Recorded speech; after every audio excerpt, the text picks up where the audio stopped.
When I first moved into Willow Creek, a peaceful little suburb just outside of Denver, I thought I was walking into the rest of my life. My husband Ethan and I had been married for 7 years. We'd weathered some storms, money problems, job changes, the kind of silent tension that creeps into any marriage after a few years. But I believed in us. I believed that love, real love, could be repaired if you fought hard enough. I was wrong. It started with a new neighbor, Sabrina Caldwell, early 30s, athletic, with the kind of blonde curls that always looked like they'd just stepped out of a salon commercial. She moved in next door about 6 months ago, divorced, living alone, always out gardening in her little shorts and tank tops. I didn't think much of it at first. I even brought her cookies on her first weekend. She smiled that perfect smile and said, "You're so sweet, Claire. Ethan's lucky to have you." For a while, things were normal. But then Ethan started changing, subtly at first. He began dressing better, working out more, wearing cologne again. He was suddenly working late almost every other night. When I'd ask what was going on, he'd say, "Claire, I'm just trying to get that promotion. Don't start with the paranoia, but you can feel it, can't you? That cold distance that sneaks into a home when someone's already halfway out the door." One Friday night, I heard laughter. Ethan's deep chuckle mixed with a woman's giggle from outside. I looked out the window and saw him by the fence talking to Sabrina. Too close, too familiar. I froze. He touched her arm. She tilted her head, that flirty hair flip. It was all the confirmation I needed. I didn't confront him that night. Instead, I started watching. Quietly. Methodically. I placed a small camera in our living room clock and one facing the backyard. It wasn't paranoia anymore. It was survival. The footage took 3 days to break me. On the 3rd night, while I was supposed to be visiting my mother, Ethan brought her inside, right there on our couch, the one we'd bought together on our anniversary. He didn't even try to hide it. He kissed her like I didn't exist. That night I didn't cry. I didn't scream. I planned. For the next 2 weeks, I played the perfect wife. I made his favorite meals, laughed at his stupid jokes, kissed him goodbye every morning. He thought I was clueless. It made it easier. Meanwhile, I was gathering everything. Video, screenshots of their texts, phone records, and even messages from our shared iCloud account. Sabrina wasn't just flirting. She was mocking me. "She's too soft to suspect anything," one of her messages read. "Ethan says she's boring now.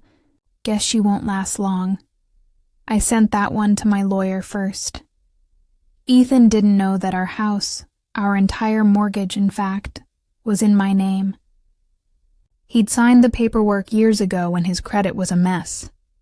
The company car he drove? Also leased under my business. The joint savings account?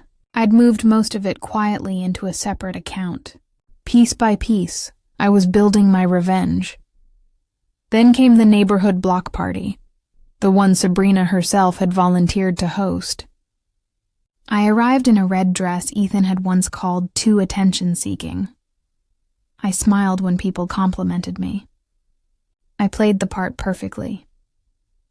Halfway through the evening, I asked Sabrina if I could borrow her Bluetooth speaker. She handed it over with that same smug grin.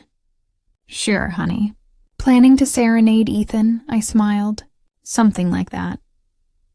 When everyone gathered around for drinks, I connected my phone to her speaker and pressed play. Instead of music, the screen of the TV flickered, my footage playing in full view. Ethan and Sabrina tangled on my couch, laughing about how stupid I was. The crowd went silent. You could hear a glass drop. Sabrina's face drained of color. Ethan lunged for the TV remote, shouting my name, but it was too late. The video looped. Every word, every moan, every insult. I looked at her. Guess I'm not that soft after all. People started whispering, some recording with their phones. Sabrina ran inside crying. Ethan followed, but I didn't give him the satisfaction of a scene. I turned to the crowd and said, "Excuse me, everyone. I think I've overstayed my welcome." By morning, Sabrina had deleted all her social media accounts. Ethan came home trying to beg. He promised therapy, forgiveness, anything. But I was already done. My lawyer had filed for divorce that night. And because everything was in my name, he walked away with nothing but his clothes. A month later, Sabrina moved out. Rumor had it she'd been fired after her affair leaked to her workplace. Her ex-husband apparently got hold of the footage online. Karma's a funny thing.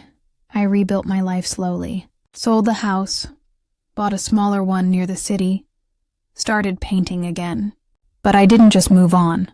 I published an anonymous blog, title, "He Cheated with the Neighbor. Here's how I took everything back." It went viral. Millions of views. Women from all over the world messaged me, thanking me for giving them courage to leave toxic marriages. One night, I got an email. The subject line read, "I deserved that." It was from Ethan. The message was short. "You won. I hope you're happy." I didn't reply.